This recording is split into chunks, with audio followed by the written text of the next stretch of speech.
जय श्री राम। राधे राधे। हर हर महादेव। नमस्कार, स्वागत करता हूँ तुम्हारा हमारी अपनी YouTube चैनल धार्मिक दर्शन में। तो आज हम बात करने वाले हैं हरियाली तीज। हरियाली तीज पे अविवाहित लड़कियां हरियाली तीज का व्रत कैसे रखें। तो हरियाली तीज 2024 श्रावण मास में हरियाली अमावस्या के बाद शुक्ल पक्ष की तृतीया को हरियाली तीज का पर्व मनाया जाता है। इस पर्व के दिन खासकर सुहागन महिलाएं व्रत रखती है, लेकिन कुंवारी या अविवाहित भी यह व्रत रख सकती है। अविवाहित महिलाएं अच्छे वर की प्राप्ति के लिए व्रत रखती है। इस बार हरियाली तीज का त्योहार 7 अगस्त 2024 बुधवार के दिन रखा जाता है।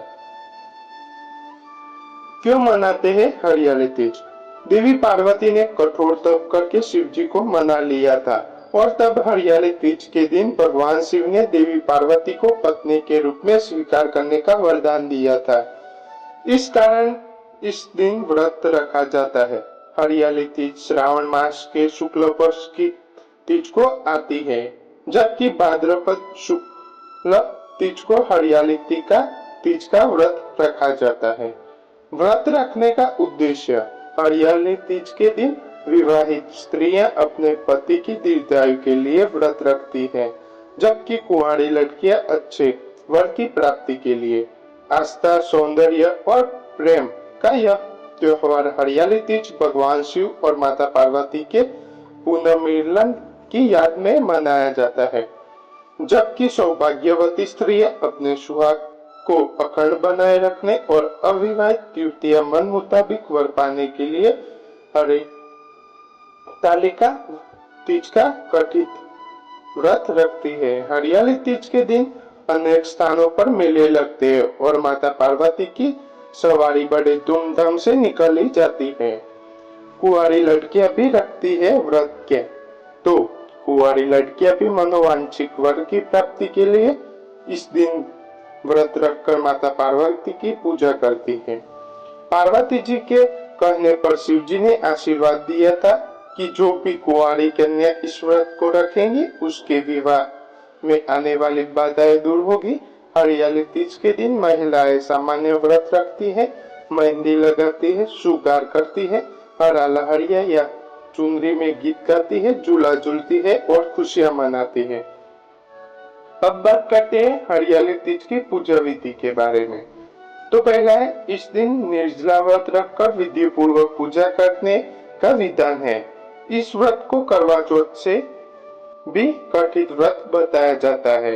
दूसरा है, व्रत का संकल्प लेकर महिलाएं माता की चौकी को सजाती है और खुद भी सजती है। हरियाली तीज के दिन महिलाएं सुबह घर की काम और स्नान करने के बाद 16 श्रृंगार करके निर्जला व्रत रखती है।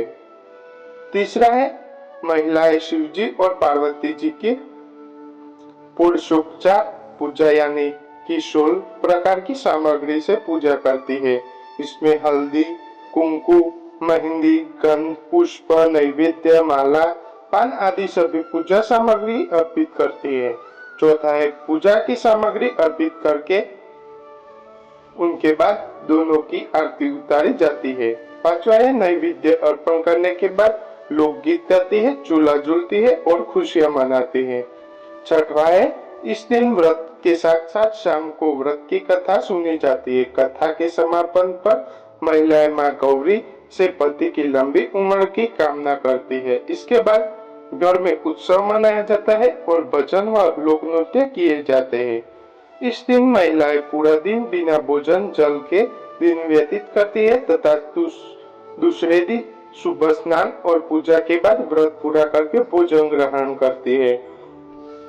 आठवां है, इस दिन स्त्रियां के मायके से श्रृंगार का सामान और मिठाइयां उनके ससुराल से भेजी जाती है। नौवां है, इस दिन हरे वस्त्र धारण करना, हरी चुनरी, हरा लहरिया, हरा श्रृंगार, मेहंदी लगाना, झूला झूलने का भी रिवाज है। जगह जगह झूले पड़ते हैं। 10वां है, इस त्योहार में स्त्रियां हरी लहरिया ना हो तो लाल गुलाबी चुनरी में भी सजती है, गीत गाती है, मेहंदी लगाती है, श्रृंगार करती है और नाचती है। 11वां है हरियाली तीज के दिन अनेक स्थानों पर मेले लगते हैं और माता पार्वती की सवारी बड़े धूमधाम से निकली जाती है। तो अब बात करते हैं हरियाली तीज व्रत कथा। तो ध्यान से सुनना उसकी कथा के बारे में कि हरियाली तीज क्या है पर्व। माना जाता है कि इस कथा को भगवान शिव ने पार्वती जी को उनके पूर्व जन्म में के बारे में याद दिलाने के लिए सुनाया था। तो कथा कुछ इस प्रकार है। शिव जी कहते हैं, हे पार्वती, बहुत समय पहले तुमने हिमालय पर मुझे वर के रूप में पाने के लिए घोर तप किया था। इस दौरान तुमने अंतर जल त्याग कर सूखे पत्ते चबाकर दिन व्यतीत किया था। मौसम की परवाह किए बिना तुमने निरंतर तप किया। तुम्हारी इस स्थिति को देखकर तुम्हारे पिता बहुत दुखी और नाराज थे। ऐसी स्थिति में नारद जी तुम्हारे घर पधारे। जब तुम्हारे पिता ने उनसे आगमन का कारण पूछा तो नारद जी बोले, हे गिरिराज, मैं भगवान विष्णु के भेजने पर यहाँ आया हूँ। आपकी कन्या की घोर तपस्या से प्रसन्न होकर वह उससे विवाह करना चाहते हैं। इस बारे में मैं आपकी राय जानना चाहता हूँ। नारद जी की बात सुनकर पर्वतराज अति प्रसन्नता के साथ बोले, हे नारद जी, यदि स्वयं भगवान विष्णु मेरी कन्या से विवाह करना चाहते हैं तो उससे बड़ी कोई बात ही नहीं हो सकती। मैं इस विवाह के लिए तैयार हूँ। शिव जी पार्वती जी से कहते हैं, तुम्हारे पिता की स्वीकृति पाकर नारद जी विष्णु जी के पास गए और यह शुभ समाचार सुनाया। लेकिन जब तुम्हें इस विवाह के बारे में पता चला तो तुम्हें बहुत दुख हुआ। तुम मुझे यानी कैलाशपति शिव को मन से अपना पति मान चुकी थी। तुमने अपने व्याकुल मन की बात अपनी सहेली को बताई। तुम्हारी सहेली ने सुझाव दिया कि वह तुम्हें एक घनघोर वन में ले जाकर छुपा देगी और वहां रहकर तुम शिव जी को प्राप्त करने की साधना करना। इसके बाद तुम्हारे पिता तुम्हें घर में न पाकर बड़े चिंतित और दुखी हुए। वह सोचने लगे कि यदि विष्णु जी बारात लेकर आ गए और तुम घर पर ना मिले तो क्या होगा। उन्होंने तुम्हारी खोज में धरती पाताल एक करवा दी, लेकिन तुम ना मिले। तुम वन में एक गुफा के भीतर मेरी आराधना में लीन थी। भाद्रपद तृतीय शुक्ल को तुमने रेत से एक शिवलिंग का निर्माण कर मेरी आराधना की, जिससे प्रसन्न होकर मैंने तुम्हारी मनोकामना पूर्ण की। इसके बाद तुमने अपने पिता के कहने पर, पिताजी, मैंने अपने जीवन का लंबा समय भगवान शिव की तपस्या में बिताया है और भगवान शिव ने मेरी तपस्या से प्रसन्न होकर मुझे स्वीकार भी कर लिया है।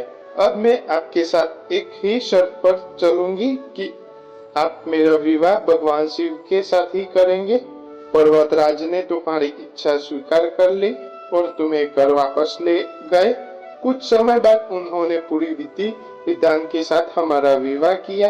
भगवान शिव ने इसके बाद बताया कि हे पार्वती, भाद्रपद शुक्ल तृतीया को तुमने मेरी आराधना करके जो व्रत किया था, उसी परिणाम स्वरूप हम दोनों का विवाह संभव हो सका। इस व्रत का महत्व यह है कि मैं इस व्रत को पूर्ण निष्ठा से करने वाले प्रत्येक स्त्री को मनोवांछित फल देता हूँ। भगवान शिव ने पार्वती जी से कहा कि इस व्रत को जो भी स्त्री पूर्ण श्रद्धा से करेगी उसे तुम्हारी तरह अचल सुहाग प्राप्त होगा। तो यह वीडियो पसंद आया हो तो लाइक सब्सक्राइब जरूर करना। जय श्री राम, राधे राधे।